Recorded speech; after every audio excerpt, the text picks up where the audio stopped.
Ikinakasana ng pamahalaan ng iba't ibang hakbang para maibsan ang posibleng epekto po ng La Nina sa bansa. Gaya ng iminungkahi ni Pangulong Ferdinand R. Marcos Jr.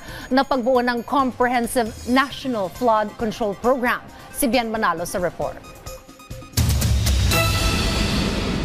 Kasunod ng paghagupit ng bagyong Karina at Habagat noong nakaraang buwan, kung saan maraming lugar sa Kalakhang Luzon ang nalubog sa baha. Puspusan ang ginagawang hakbang ng gobyerno para paigtingin pa ang flood control project sa bansa. Kaugnay nito, iminungkahi ni Pangulong Ferdinand R. Marcos Jr. ang pagbuo ng Comprehensive National Flood Control Plan. At bahagi nito ang itatayong Parañaque Spillway Project na pakikinabangan ng buong Metro Manila kung may matinding pag-ulan na posibleng magdulot ng pagbaha. Kailangan talaga is paghandaan yung La Nina by way of building more impounding systems, yung pumipahan ng tubig. Ang isa sa mga focus talaga is yung kung paano po ma-lessen yung impact on agriculture. Nabanggit ko na rin dati na mas pinangangabahan po ng mga magsasaka at ng Department of Agriculture ang La Nina kaysa sa El Niño. Mahalaga ang papel na ginagampanan ng Department of the Interior and Local Government pagdating sa information dissemination at disaster response.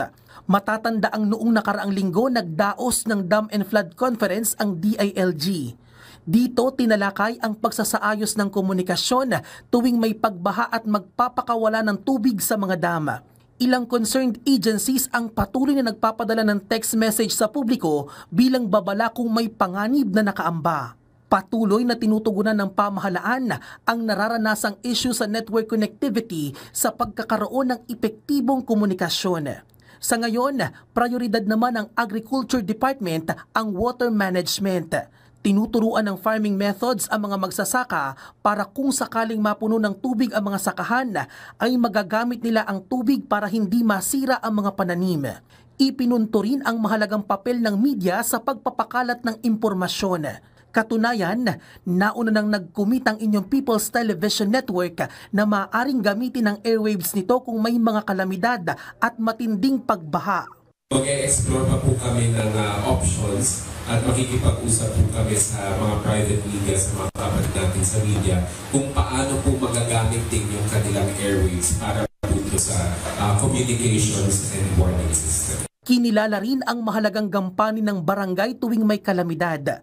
Ayon sa Pag-asa, nasa 70% ang posibilidad na magsimula na ang La Nina sa susunod na buwan hanggang Nobyembre.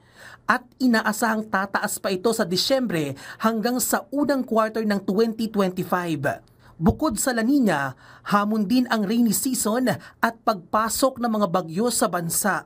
Bien Manalo para sa Pambansang TV sa Bagong Pilipinas.